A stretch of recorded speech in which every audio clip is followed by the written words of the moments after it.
Sorry, I can't record a podcast today. I got the consumption. I do have the consumption. My tummy hurts.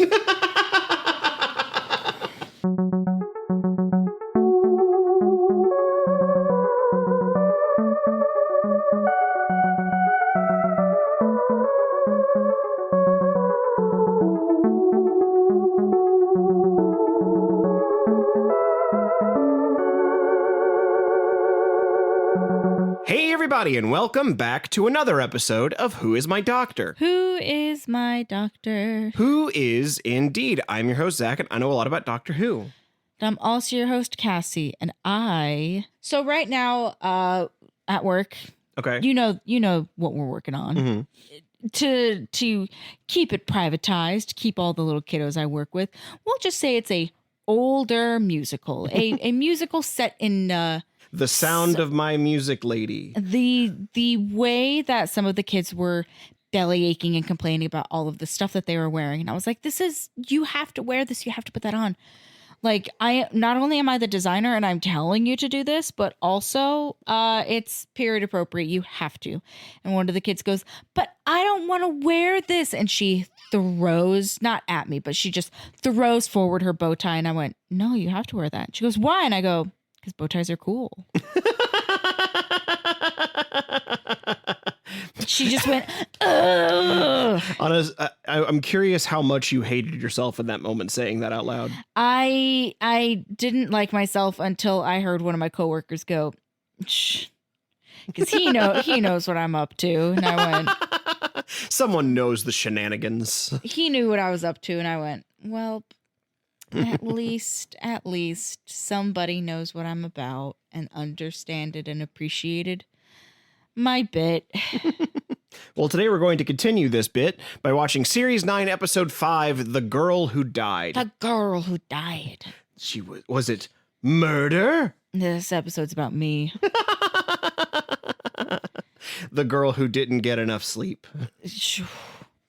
The girl who almost walked her ass to the ER because can't afford an ambulance and also had pain so bad it made her cry. The girl who died. Well, you can see, Cassie, this is your bookends on this DVD here, because you start with The Girl Who Died and the last one is Sleep No More. Oh man. Yes, this is The Girl Who Died. What do you have any sort of ideas in your mind about Doctor Who and the girl who died? At this point, the convention is the girl is Clara. The girl who, whatever. The impossible girl. Mm-hmm. The impossible girl who died. Yeah. And I know that it means that she's a human person and not made out of plant-based meat. I mean, based solely off the fact that we have the girl who died and then immediately following the girl who lived. The woman who lived. Oh, sorry. Yeah, they're still, these are not technically two-parters, but they do have echoing names. I imagine that the girl who died is, I imagine something be happening to Clara. Some always be happening to Clara. Clara dies, but she gets better. Yeah. Well, we will find out together what this is about then. But first we got to get into the Cassie Perfassi a little bit today. This episode takes place with one of history's great warrior cultures. Oh, okay. Basically, the Doctor and Clara go back in time, and they spend some time in a small village of witch warrior people. Are they the Vikings, the Spartans, or the Mongols? I thought Mongols so quickly when you said history's great fighting culture. Mm-hmm. So I have to go with my gut. And say Mongols. When it said Mongols. The girl who died will be missing her doll. I also just think that Mongols are way more interesting than... Because they don't do a lot of Asia. No, they don't. Doctor Who does not do a lot of Asia. No. Yeah, so it would be interesting to... I mean, granted, they have historically not always been the greatest about going to Asia when they do, so I kind of understand it. I do wish they would maybe make up for it, but, you know, hey, this could be the opportunity for them to go see the Mongols. Yeah.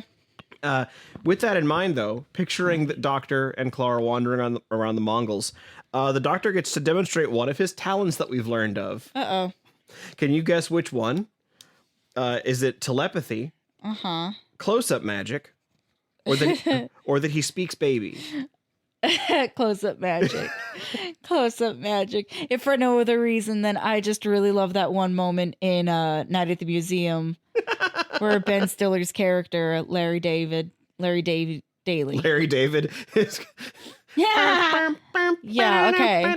I made a name mix up, okay? Anybody just who like knows. picturing Larry David. I know, shut the fuck up. I'm self-conscious about how I don't know people's names.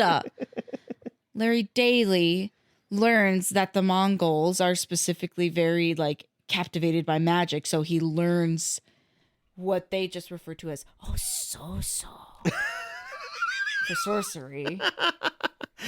So you're picturing a full Night at the Museum remake here. All right. I love Night at the Museum, so if I have the opportunity to guess answers that are tangentially related, I will. All right.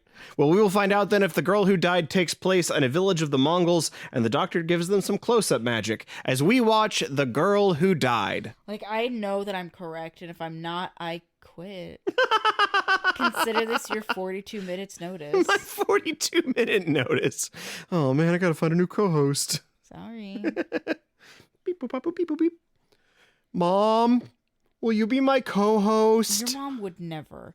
You know, there's a very obvious choice if something happened to me, and he would love Can it I tell you, until he didn't. You were actually incorrect. My mom almost did. Not this with me, but we were going to sit through and vlog together watching all the James Bond movies together. So she... Okay, you freaking mom is... Oh, wait, I forgot she listens to this podcast. Oh, no. I think she would agree with me, though.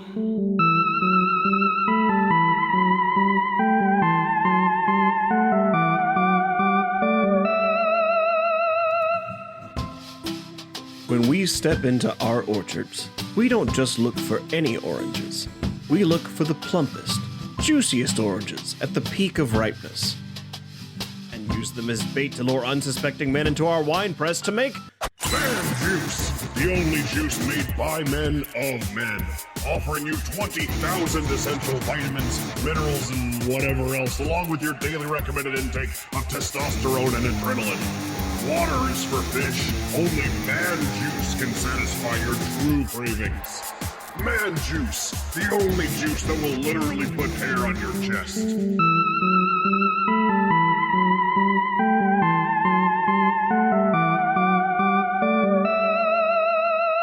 And we are back from The Girl Who Died. Ah, the girl who died. Come to live. Hang on, wait. I'm all turned around now. What? Thought you meant like that. I did like that. So you were incorrect. It was not Clara that died. Was not Clara who It was, died. I mean, it wasn't, but I could make the argument that it was just a, like, person made in the same factory as Clara. It was Claria Stark. Yeah. Yeah, one Maisie Williams, best known for her role as Arya Stark in Game of Maisie Thrones, Williams, that's which you have not seen, but I feel like you've absorbed a little bit through osmosis to know. Here's my beef with Game of Thrones. We will not dwell on this long, but I've heard the production fantastic, the artistry, the acting sublime, the ending shit the bed. Died in a shoebox. When it ran out of books to adapt because George R.R. Martin refuses to keep writing for some reason, as soon as they stopped having books to adapt, the show kind of went off a cliff. Yeah.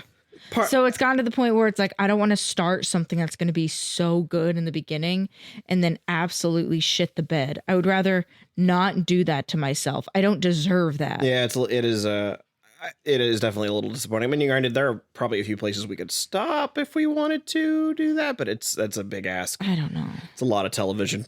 But what did you think of The Girl Who Died, Cassie? I thought that it was okay. I think it's okay. Yeah, it's got some real highlights. It's on the higher end of okay. Yeah. This is the third episode now written by Jamie Matheson. He wrote Mummy on the Orient Express and Flatline last season. Okay. I really, really like both of those episodes. I don't think this one is as good as those two, but it's got some real standout moments that I really enjoy. Yeah. And I think the biggest moment being when they finally talk about why the Doctor chose to look like Peter Capaldi. Oh, yeah. I went, my immediate thought was, oh, good. They're bringing this up. Because remember, you specifically liked the line, "Who frowned me this face?" Yeah. And so they bring that line back specifically. Yeah. Who found me this face? And then also I like the specificity of them showing Donna. Yeah, showing Donna saying the line of the whole town, just save one person. Yeah, just save someone. And the Doctor's like, "Oh right, that's a good thing. I do that. That's right. I'm the Doctor and I save people so I get to do whatever the fuck I want." And he stomps out there, and then about 30 minutes later or 2 days of rowing later, he goes, "I think I was emotional and might have made an oops." Yeah, I was too smart for my own good. And now I've made another one of me. Alien human hybrid. I made another one of me, but she doesn't get a TARDIS, she gets a boat. Here's the thing though, is even if he was highly emotional, he knew what he was doing because he gave her another so she could make another person. Yeah. She could go find a friend. Who would you make immortal? If you found yourself immortal, who would you choose to make immortal? That's a hard... You're not going to like my answer. It's Bailey. Here's the thing. If you wouldn't even do that if you found yourself immortal. You would just, if you had the option to make someone immortal, it would be Bailey, irrespective of what your situation. Yeah. It would be your little kitty cat. It would be Bailey or Monty. Oh my God, I'd have to choose between that. I wonder if I could break it in half. Give them both half an infinity. They're cats. They don't need a whole thing meant for a human. They already got 9 lives. They're so this teeny, is one so more. tiny. They don't need that much juice. No, Bailey. Absolutely Bailey. Monty, I'm so sorry. He's an orange cat. There are several like him. Bailey, unique, a star. Yeah, I don't know.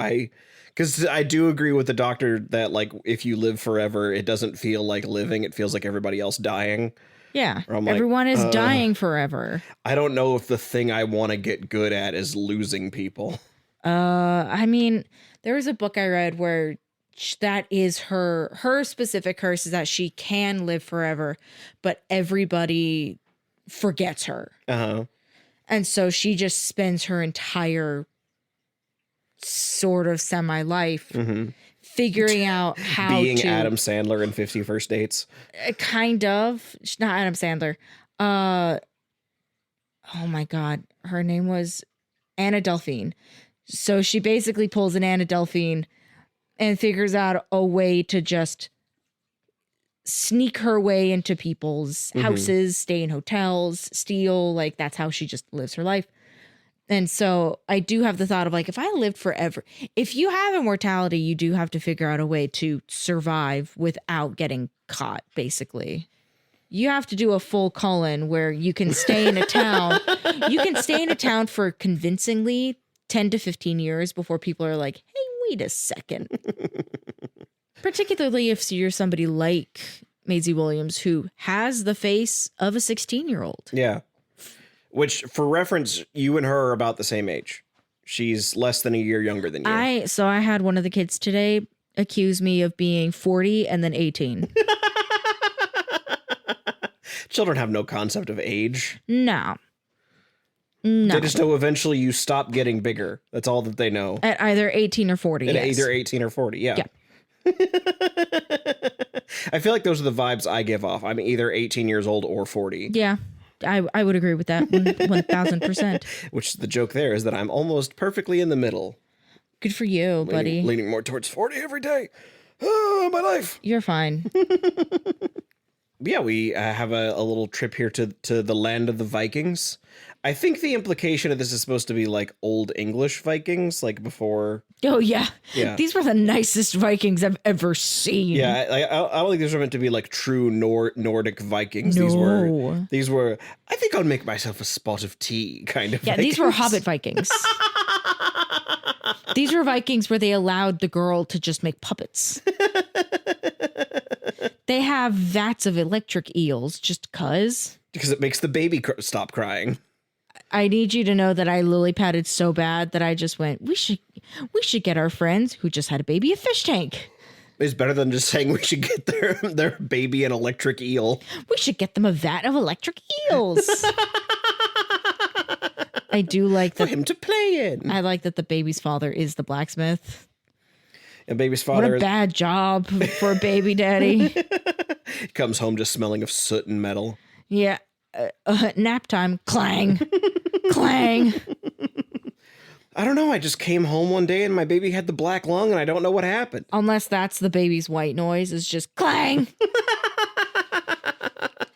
Odin, I really wanted to be Jermaine Clement. It never was. But the way that his look is and the way that he's framed is so Monty Python Flight of Conchords, Mighty Boosh coded. I was like, I can't take this seriously because this is so funny. And I think the biggest part is, one, he's playing it very big. He's very dramatic. I am going to fight in war. I have a cyber eye patch. Yeah, and then the cyber eye patch is that last little And a push. big Hermes horn. Because you get it. Bring me my sippy cup of man juice. My sippy cup, testosterone and adrenaline. God, Mind if I have a sip of you juice? yeah. I would love if I could just milk men for their testosterone and adrenaline. Ah, finally, someone brings me my gender-affirming care. If I could just if I could liquefy men into their most basic chemicals, adrenaline and testosterone. What if I could? Not for me. I would sell it, but Smells like fighting. ooh, man. Smells like not asking for directions. Ooh, that sounds like pulling up your pants a little bit so your balls show. Tastes like thumbtacking posters to the wall as decorations. That smells like duct tape in every room. I drank my juice and said I have really strong opinions about Tarantino movies. Yeah, I just drank all of this beverage, and now I want to drive up and down the street with music playing so loud out of my truck. Does anyone else want to go to war? Perhaps want a lightsaber? Does anyone here feel like a man? My Capri Sun. It's spelled with an O.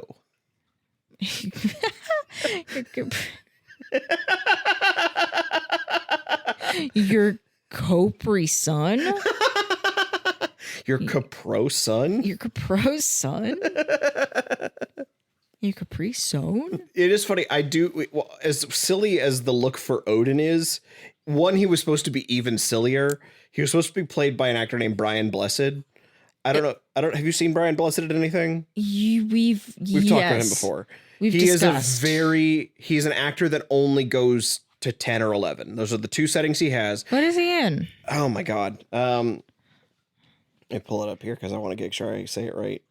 Also, before we jump, we stray too far away from Odin. I do like the conceit of old gods are aliens.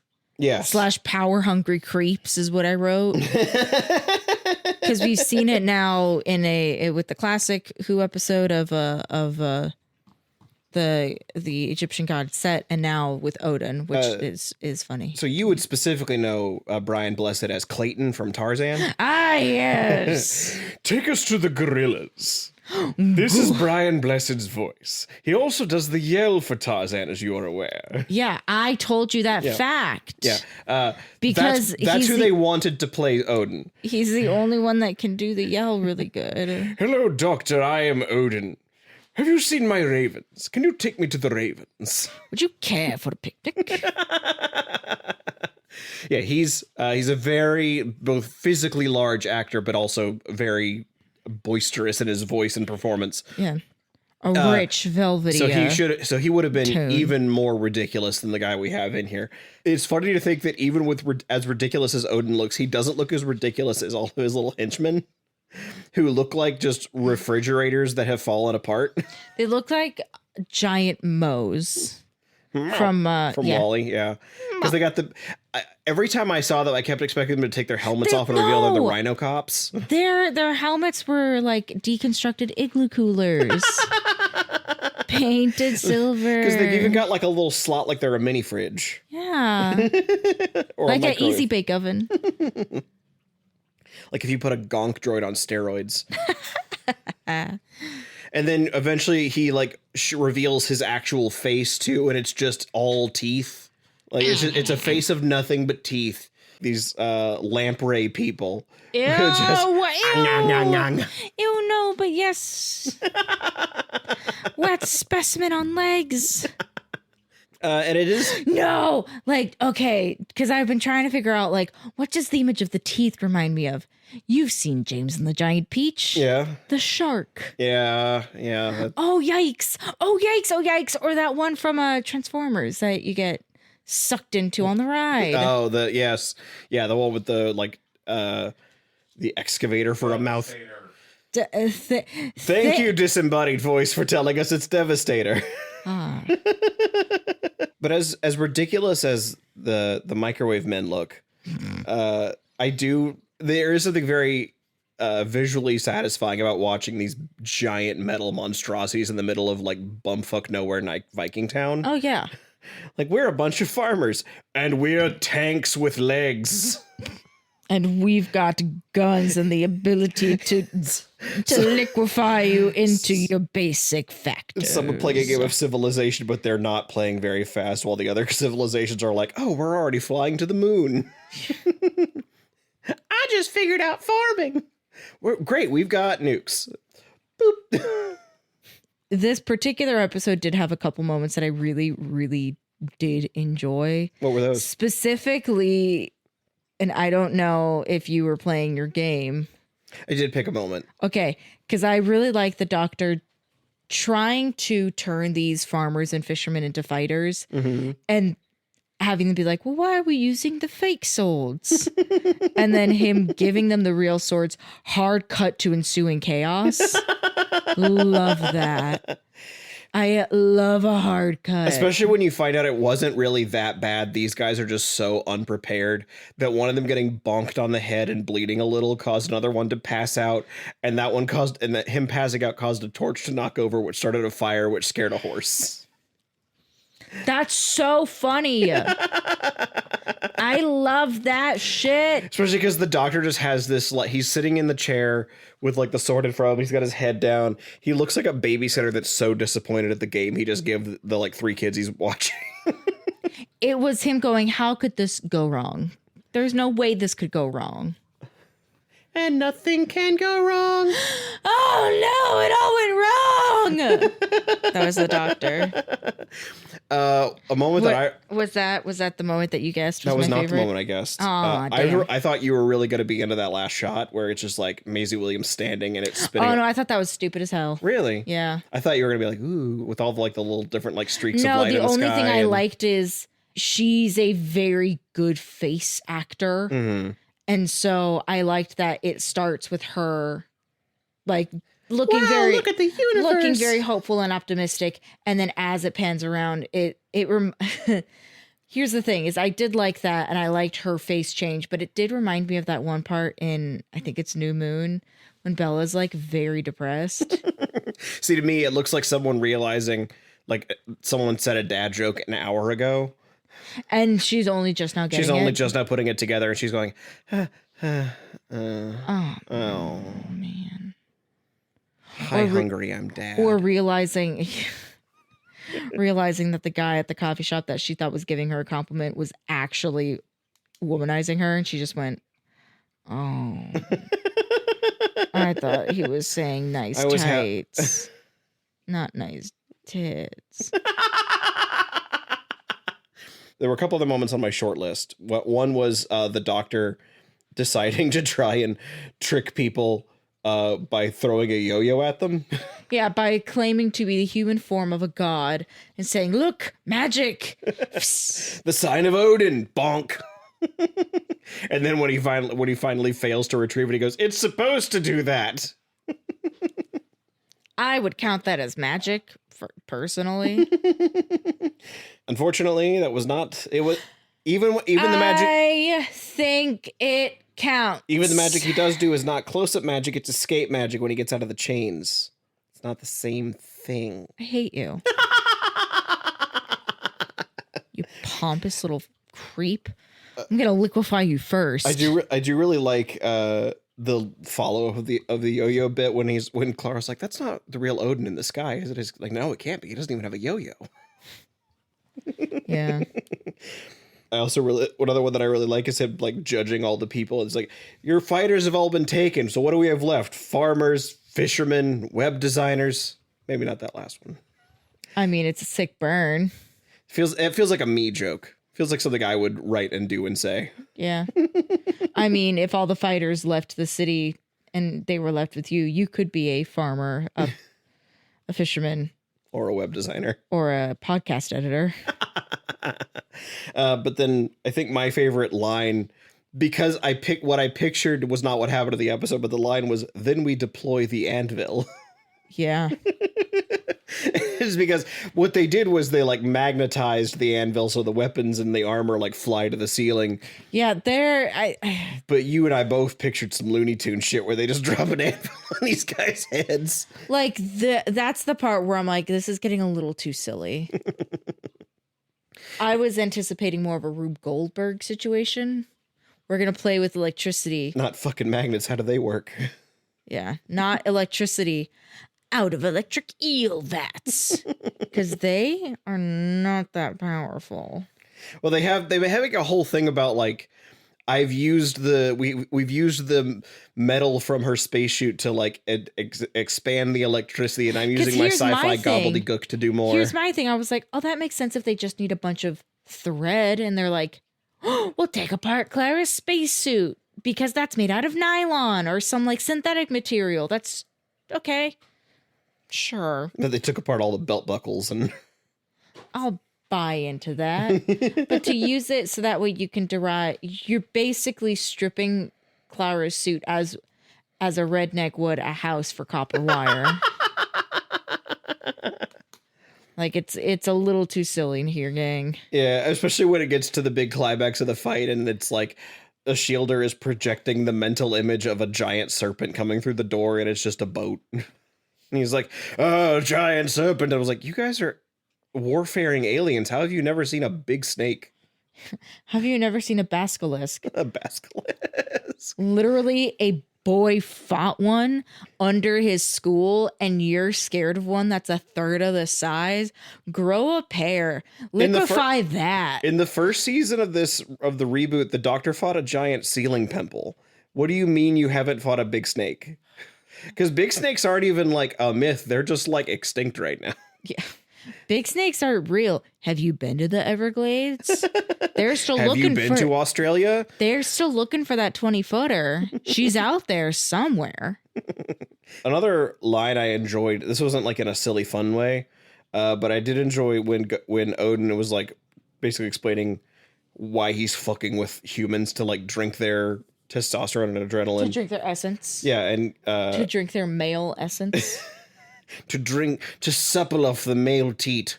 So I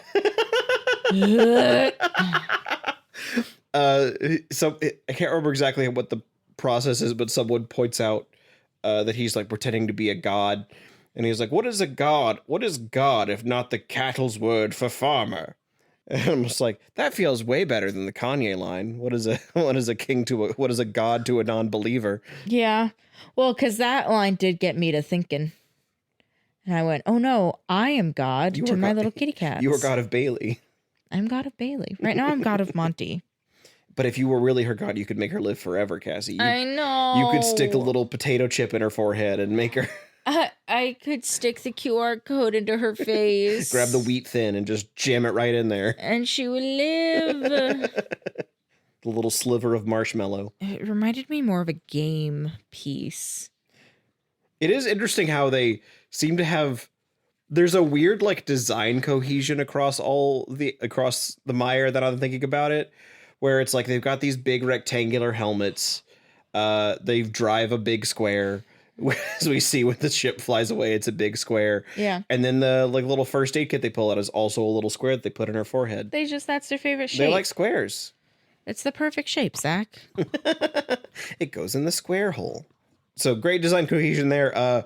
Sort of less great design was the very beginning of the episode where they're talking about how Clara has like a space spider stuck in her suit. And it's like crawling up her leg, and then it's crawling up her arm. And then the doctor takes it out and just dumps it on the ground and just stomps on what is definitely a real spider, is definitely really there. It's a real thing that's really there. It squelched like it was there. I could only assume that it was real. You mean to tell me it must have been was... too disgusting to look at. The camera couldn't bear it. We don't need to see that. We got important things to show, like a bunch of teeth. The two big centerpieces of the episode are when a shielder dies and the doctor has to like walk away and he's just like having a real moment of grief. Well, because he even says, like, the abridged version is, "I'm so sick of losing people." Yeah. Like, I'll lose wars all day, every day, but I hate losing people. Because there was a moment where I went, oh, the doctor dances. Everyone lives. Mm-hmm. Except one. We find, and this was basically what happened here. And so that it really does feel like that one person weighs on him, especially because it's always someone that he grows close to. Well, it's one person weighs on him in both facets. Either if he saves one person, that's the person that sticks with him, or if one person dies, that's the person that sticks with him. Yeah, and so it ends up being this real like. It sort of echoes back to that Time Lord Victorious idea of when the doctor feels like he can kind of just do anything. And breaks the rules and gets in trouble. And even like even at the end when he's like, I'm going to save her, he yells at the sky like, I don't care if anyone's listening and is upset about this, I'm going to do it.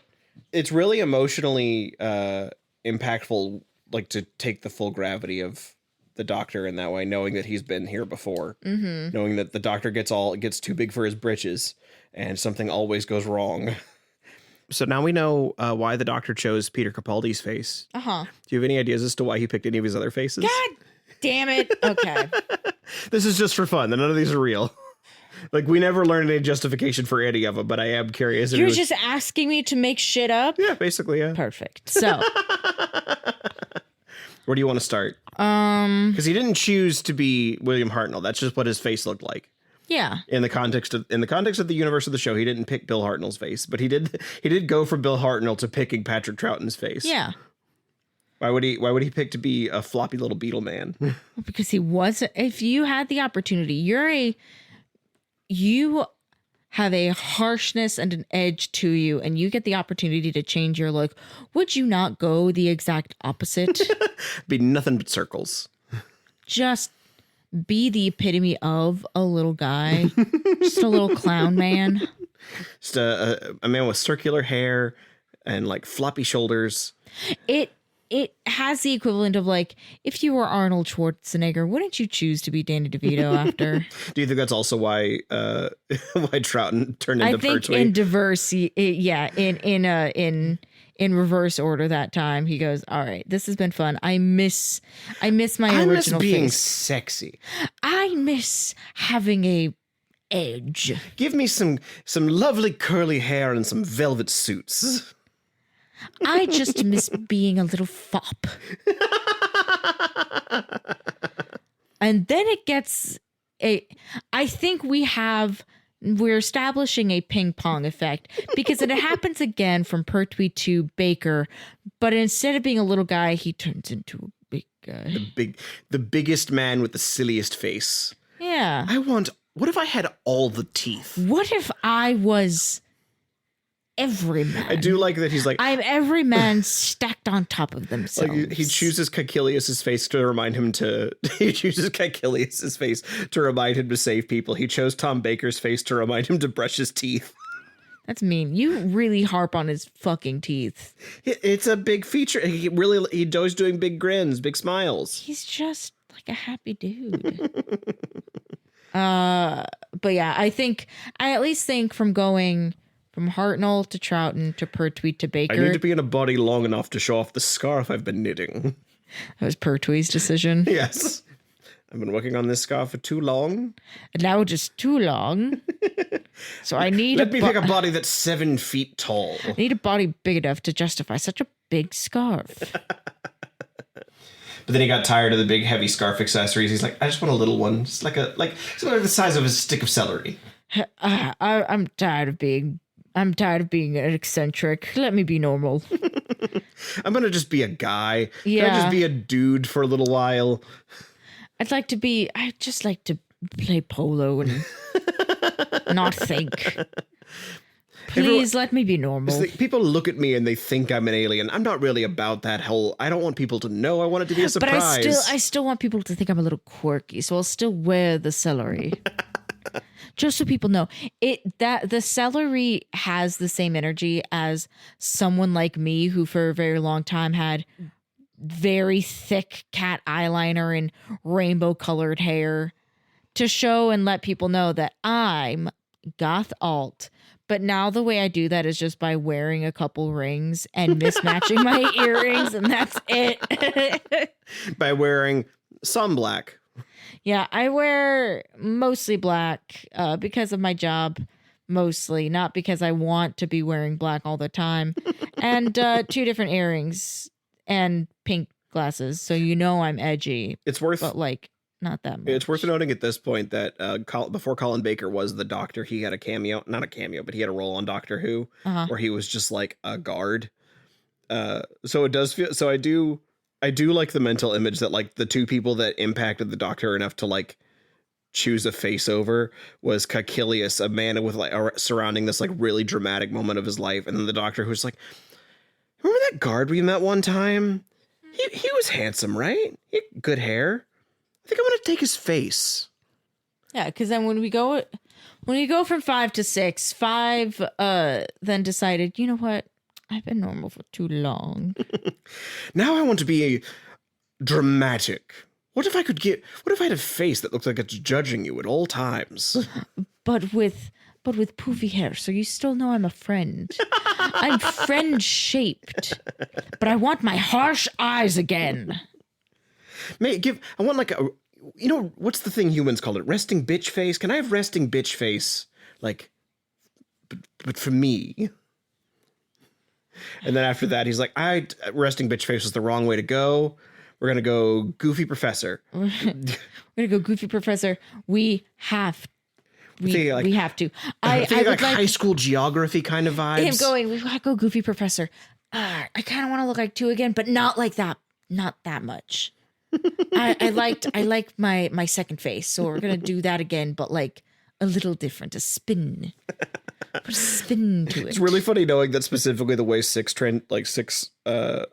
died and became 7 was falling off an exercise bike.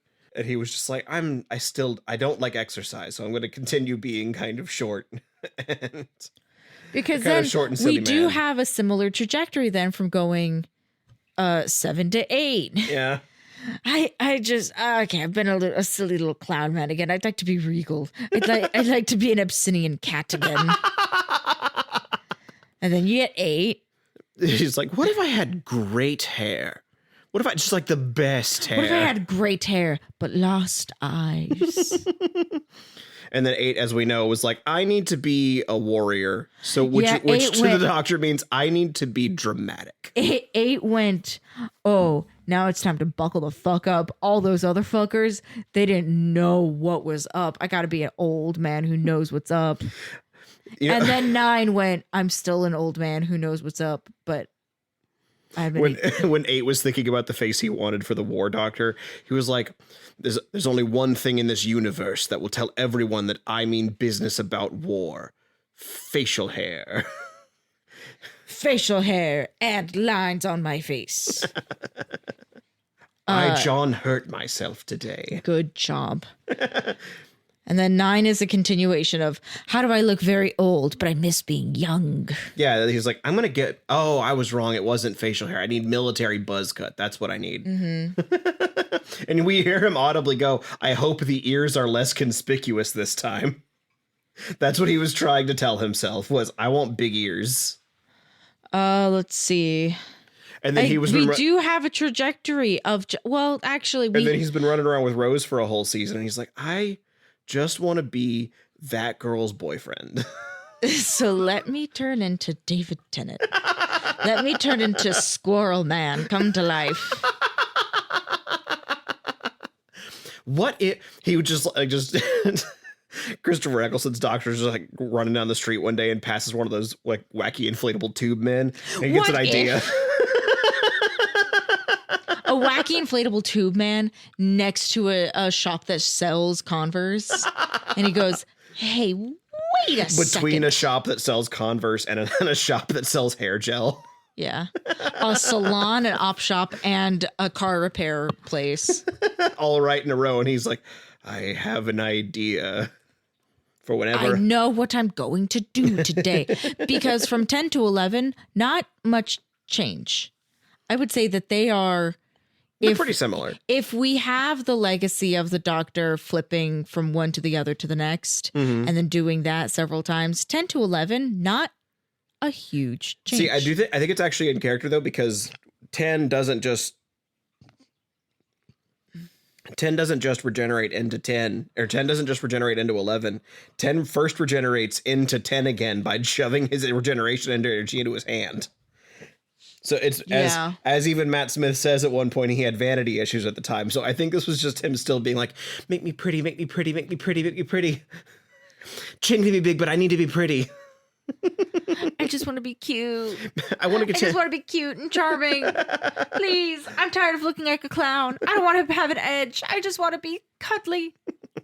And then from 11 to 12, he went, I fucking hate all of you. I need to 11 to 12, he was just like, I need to remember to save people. I'm going to forget that. I need to remember that at some point to save people. I'm tired of being cute. Anyway, now I'm thinking maybe feminism. Maybe I'll give that a try. Maybe feminism? Hey, that's a flavor I haven't tried yet. And then after that, it's like, oh, cool. Now I'm a girl. I could look at myself naked. Just quoting Scooby-Doo. Yeah. So, does that answer your question? I do think it answers my question. Okay, excellent. I think I'll give, like, just Peter Capaldi in the back of his mind. I think I'll give feminism a try. At the end of the episode, when the doctor's like, and Clara are getting back to the TARDIS, he goes, yeah, I gave her this, a chip so she could pick someone else because she might find someone that she can't stand to lose. And he just looks at Clara and goes, I hear that happens to people. Can't imagine who. Well, because I clocked that and then was like, I know that she leaves at some point. So clearly something happens to change his mind. Yeah, I mean, there's a lot. I mean, there's been quite a few companions where the doctor is just like, I don't want this person to leave ever. And something makes them leave. Like, the only one that's really left of their own free will has been Martha. Yeah. Like, Amy and Rory almost got out of their own free will and then got angeled. Yeah, and then got sent back to the 1920s. Yeah. Rose sucked to another dimension. Donna had to have her mind wiped. Amy and Rory, as we just said, and now Clara. Like, the only other companions that we've had are, like, Jack Harkness, who, you know... Don't remind me what happens to Jack Harkness. I don't know. I feel like he becomes... He's like a really big face. He's someone well known. I forgot what happens altogether. More specifically, he was doing his spin-off Torchwood, so he had a boyfriend, I believe. Whatever. We gotta watch some of those spin-offs. We haven't sat down to do that at all. Well, I don't make the schedule, so.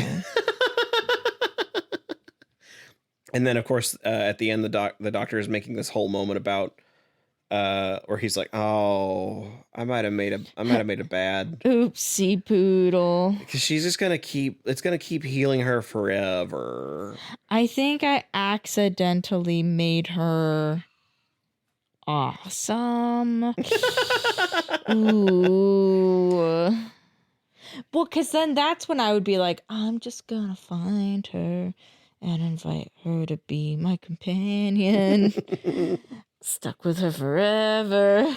dealing with the consequences of my actions. I mean, why wouldn't you? I mean, we do get into that a little bit without spoiling too much. While it's not a two-parter, there's like not really a connection narratively. There is a through line next episode. We will get to see a Shielder again in The Woman Who Lived, because as you can imagine, she is the woman who lived forever. Yeah. And you know, they do broach the subject of why the Doctor does not take her with him. Oh. So we will get into that. I'm so smart and clever. I should Do you want to take a guess as to why and see how smart and clever you are? Is that a Cassie prophecy? No, it was just for fun. Oh, is it because she had a Game of Thrones contract, so they couldn't? She was too expensive. Is that why? She comes back not super regularly, but she's got a few different. She's got a couple Here? of in this season. Yeah, As a Shielder? yeah. She comes back. I mean, this season she doesn't to my knowledge, she does not come back Oh. after the fact. But she has a few episodes this What a season. surprise. Yeah, so she'll come back a couple times, including on the next episode of Who Is My Doctor? Wouldn't it be including in the next episode or including the next episode? Are you? I'm grammar policing you right now. What? What? What? What?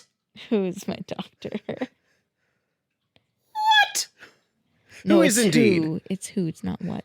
Right. Sorry. Who is indeed? My God, Zach, you got so teeny tiny.